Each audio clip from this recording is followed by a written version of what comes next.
Entre a Terra e o Céu, capítulo 12, Estudando sempre.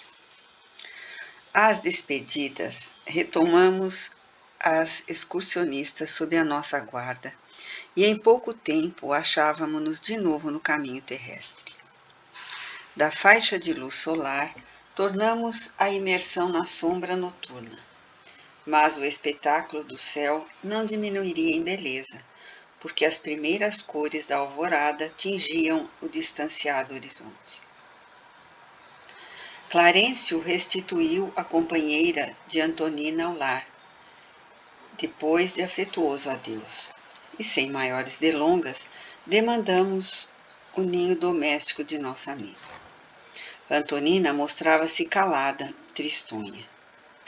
Dir-se-ia teimava em permanecer para sempre junto do pequenino, que a precedera na longa viagem da morte. Todavia, penetrando o estreito santuário familiar, dirigiu-se apressadamente ao quarto, de coração novamente atraído para os outros filhinhos.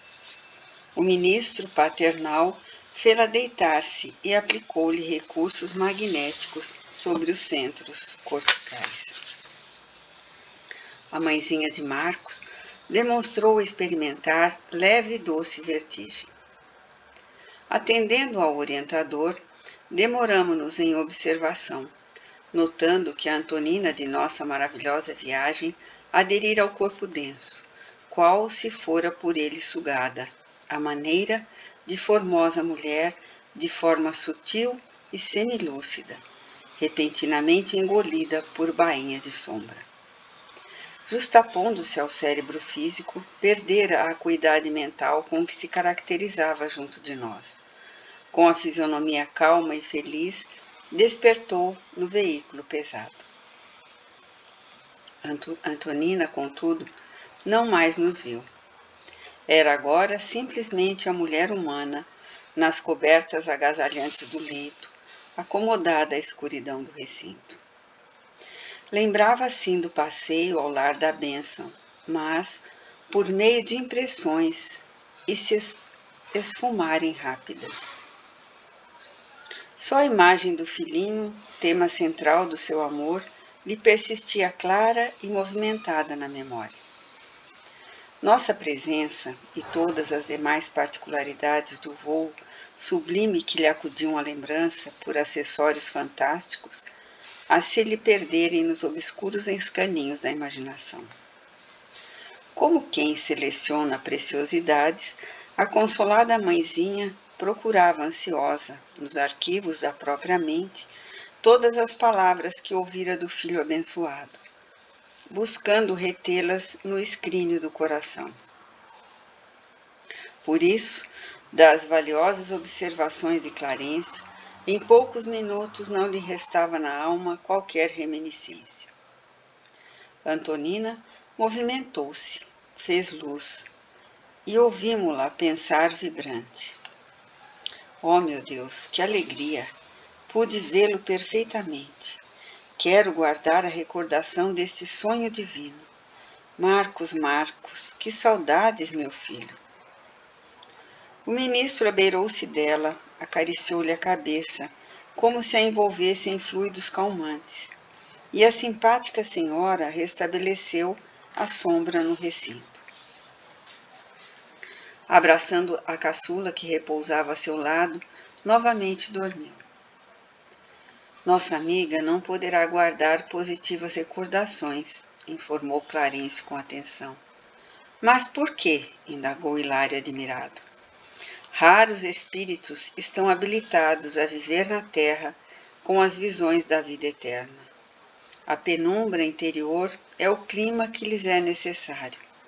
A exata lembrança para ela redundaria em saudade mortal. Como isso é lamentável, alegou meu companheiro penalizado. O ministro, todavia, explicou paciente. Cada estágio na vida se caracteriza por finalidades especiais. O mel é saboroso néctar para a criança, mas não deve ser ministrado indiscriminadamente. reclama a dosagem para não vir a ser importuno laxativo.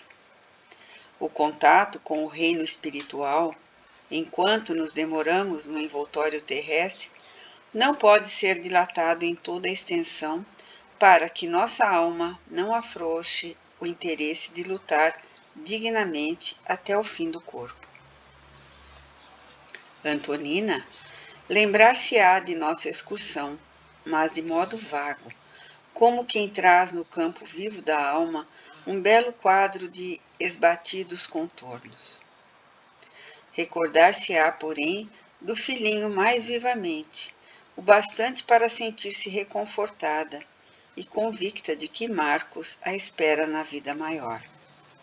Semelhante certeza ser-lhe-á doce alimento ao coração. O silêncio passou a dominar o recinto, mas Clarencio quebrou quando de imediato, convidando-nos a socorrer o velhinho que nos aguardava. Dormitava o ancião numa velha cadeira. Será sono? Perguntou Hilário, mais novo que eu, na vida do além. Sim, confirmou o instrutor benevolente. Na fase em que se encontra, Leonardo subordina-se a todos os fenômenos da existência vulgar. Não prescinde, assim, do repouso para refazer-se. Examiná-lo mais detidamente. Sem dúvida.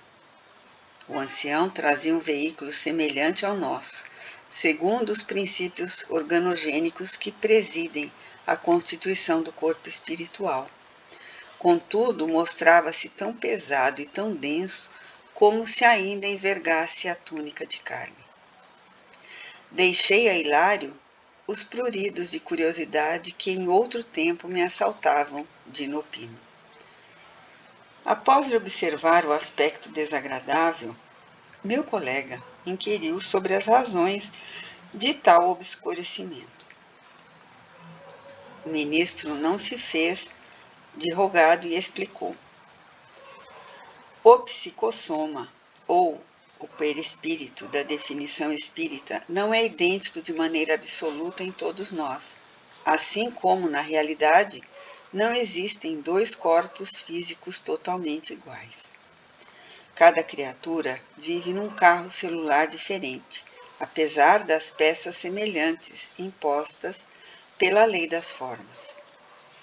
No círculo de matéria densa, sofre a alma encarnada os efeitos da herança, recolhida dos pais.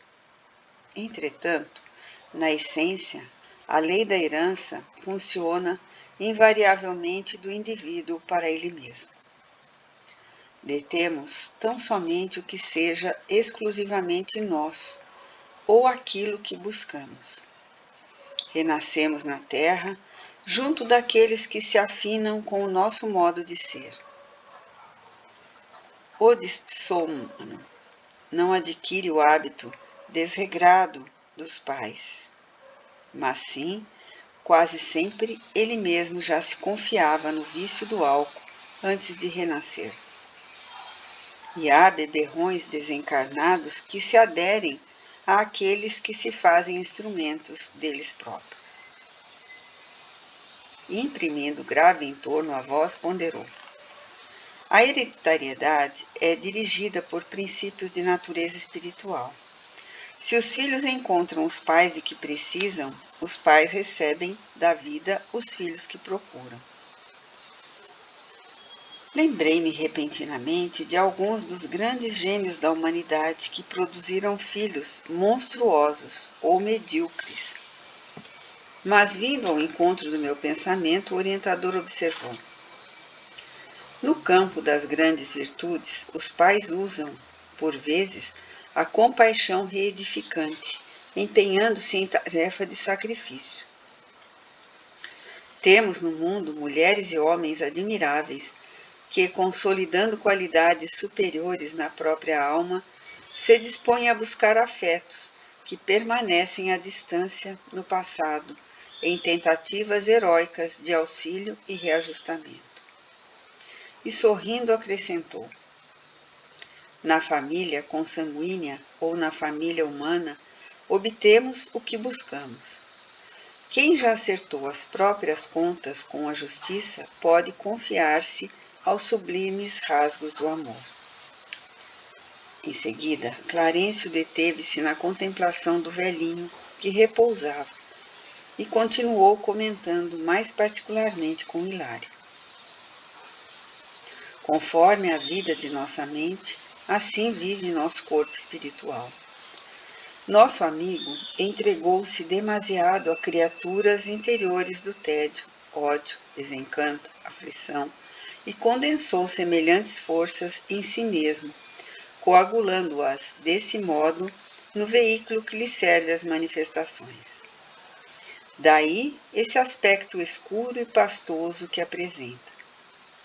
Nossas obras ficam conosco, somos herdeiros de nós mesmos. Mas, e se nosso irmão trabalhasse? Se depois da morte procurasse conjugar o verbo servir?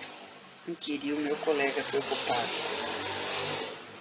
Ah, indiscutivelmente o trabalho renova qualquer posição mental, gerando novos motivos de elevação e novos fatores de auxílio. O serviço estabelece caminhos outros que realmente funcionam como recursos de libertação. Por isso mesmo, o constante apelo do Senhor à ação e à fraternidade se estende junto de nós, diariamente, por 1000 modos. Todavia, quando não nos devotamos ao trabalho, enquanto nos demoramos na vestimenta terrestre, mais fácil se faz para nós a superação dos obstáculos mentais, porque a indolência trazida do mundo é tóxico cristalizante de nossas ideias, fixando-as por vezes durante tempo indefinível.